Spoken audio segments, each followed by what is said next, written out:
ನಮ್ಮ ಮಕ್ಕಳ ಆರೋಗ್ಯವೇ ನಮ್ಮ ದೊಡ್ಡ ಸಂಪತ್ತು. ಆದರೆ ಒಂದು ಪ್ರಶ್ನೆ, ನಾವು ಕೊಡುತ್ತಿರುವ ಆಹಾರದಲ್ಲಿ ನಿಜವಾಗಿಯೂ ಎಲ್ಲ ಪೋಷಕಾಂಶಗಳಿವೆಯಾ? ನಮಸ್ಕಾರ ಸ್ನೇಹಿತರೆ, ಮತ್ತೊಂದು ಉಪಯುಕ್ತ ಪೇರೆಂಟಿಂಗ್ ವಿಡಿಯೋಕ್ಕಾಗಿ ತಮ್ಮೆಲ್ಲರಿಗೂ ಸ್ವಾಗತ. ಇಂದು ನಾವು ಮಕ್ಕಳಿಗೆ ಪ್ರತಿದಿನ ಬೇಕಾಗುವ ಪೋಷಕಾಂಶಗಳ ಬಗ್ಗೆ ಸಂಪೂರ್ಣವಾಗಿ ತಿಳಿಯೋಣ. ಇಂದು ಮಕ್ಕಳು ಅನಾರೋಗ್ಯಕರ ಆಹಾರ, ಜಂಕ್ ಫುಡ್ ಕಡೆ ಹೆಚ್ಚು ಆಕರ್ಷಿತರಾಗುತ್ತಿದ್ದಾರೆ. ಆದರೆ ಇದರಿಂದ ಏನಾಗುತ್ತದೆ ಗೊತ್ತಾ? ಶಕ್ತಿ ಕಡಿಮೆಯಾಗುತ್ತದೆ, ಕಾನ್ಸಂಟ್ರೇಷನ್ ಏಕಾಗ್ರತೆ ಕಡಿಮೆಯಾಗುತ್ತದೆ, ಇಮ್ಯುನಿಟಿ ಕಡಿಮೆಯಾಗುತ್ತದೆ. ಸರಿಯಾದ ಪೋಷಕಾಂಶಗಳಿಲ್ಲದಿದ್ದರೆ ಮಕ್ಕಳ ಬೆಳವಣಿಗೆ ಪೂರ್ಣವಾಗುವುದಿಲ್ಲ. ಮೊದಲಿಗೆ ನಾವು ನೋಡೋಣ ಕಾರ್ಬೋಹೈಡ್ರೇಟ್ಸ್. ಇದು ಮಕ್ಕಳಿಗೆ ದಿನವಿಡೀ ಓಡಾಡಲು, ಆಟ ಆಡುವುದಕ್ಕೆ ಶಕ್ತಿ ಕೊಡುತ್ತದೆ. ಬೆಳಿಗ್ಗೆ ಉಪಹಾರ ಬ್ರೇಕ್ಫಾಸ್ಟ್ನಲ್ಲಿ ಕಾರ್ಬ್ಸ್ ಇದ್ದರೆ ಮಕ್ಕಳು ಹೆಚ್ಚು ಚಟುವಟಿಕೆಯಿಂದ ಇರುತ್ತಾರೆ. ಉದಾಹರಣೆಗೆ ಅಕ್ಕಿ, ರೊಟ್ಟಿ, ಇಡ್ಲಿ, ದೋಸೆ, ಉಪ್ಪಿಟ್ಟು, ಆಲೂಗಡ್ಡೆ ತರಕಾರಿ ಇವುಗಳನ್ನು ಪ್ರತಿದಿನ ಕೊಡುವುದು ತುಂಬ ಮುಖ್ಯ. ಕಾರ್ಬೋಹೈಡ್ರೇಟ್ಸ್ಗಳು ಮಕ್ಕಳಿಗೆ ಚಟುವಟಿಕೆಯಿಂದ ಇರಲು ಸಹಾಯ ಮಾಡುತ್ತವೆ. ಮುಂದೆ ಬಹಳ ಮುಖ್ಯವಾದುದು ಸಾರಜನಕ, ಪ್ರೋಟೀನ್.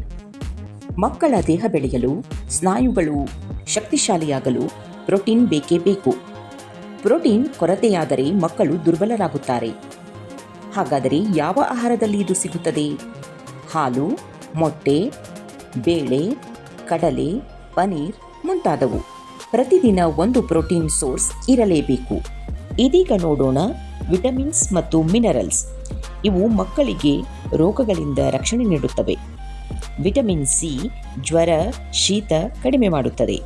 ಕ್ಯಾಲ್ಸಿಯಂ ಎಲುಬು ಬಲವಾಗುತ್ತವೆ. ಐರನ್ ರಕ್ತ ಹೆಚ್ಚಾಗುತ್ತದೆ. ಯಾವ ಆಹಾರದಲ್ಲಿ ಸಿಗುತ್ತದೆ? ಹಣ್ಣುಗಳು, ತರಕಾರಿಗಳು ಮತ್ತು ಸೊಪ್ಪುಗಳು. ಪ್ರತಿದಿನ ಬಣ್ಣ ಬಣ್ಣದ ಹಣ್ಣು ಮತ್ತು ತರಕಾರಿಗಳನ್ನು ಮಕ್ಕಳಿಗೆ ತಪ್ಪದೇ ತಿನ್ನಿಸಿ. ಬಹಳ ಜನರು ತಪ್ಪಾಗಿ ಅರ್ಥ ಮಾಡಿಕೊಳ್ಳುವುದು ಫ್ಯಾಟ್ಸ್ ಬಗ್ಗೆ. ಫ್ಯಾಟ್ ಅಂದರೆ ಆರೋಗ್ಯಕರ ಕೊಬ್ಬು. ಇದು ಸಂಪೂರ್ಣ ಕೆಟ್ಟದ್ದು ಅಲ್ಲ. ಹೆಲ್ದಿ ಫ್ಯಾಟ್ಸ್ ಮಕ್ಕಳ ಮೆದುಳಿನ ಬೆಳವಣಿಗೆಗೆ ತುಂಬ ಮುಖ್ಯ. ಉದಾಹರಣೆಗೆ ತುಪ್ಪ, ಬಾದಾಮಿ, ಕಡಲೆಕಾಯಿ ಇತ್ಯಾದಿ. ಮಕ್ಕಳು ದಿನವಿಡೀ ಚಟುವಟಿಕೆಯಿಂದಿರಲು ಆರೋಗ್ಯಕರ ಕೊಬ್ಬು ಇಂಧನದಂತೆ ಕೆಲಸ ಮಾಡುತ್ತದೆ. ಇನ್ನು ಅತ್ಯಂತ ಮುಖ್ಯವಾದುದು ನೀರು. ನೀರು ಕೂಡ ಒಂದು ಮುಖ್ಯವಾದ ಭಾಗ.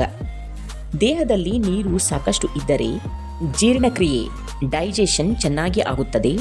ಮಕ್ಕಳು ಚಟುವಟಿಕೆಯಿಂದ ಫ್ರೆಶ್ ಆಗಿರುತ್ತಾರೆ. ಪ್ರತಿದಿನ ಮಕ್ಕಳಿಗೆ ನೀರು ಕುಡಿಯುವ ಅಭ್ಯಾಸ ಮಾಡಿಸಿ. ಇದೀಗ ನಾವು ಒಂದು ದೈನಂದಿನ ಸುಲಭ ಆಹಾರ ಯೋಜನೆ ನೋಡೋಣ. Simple daily diet plan.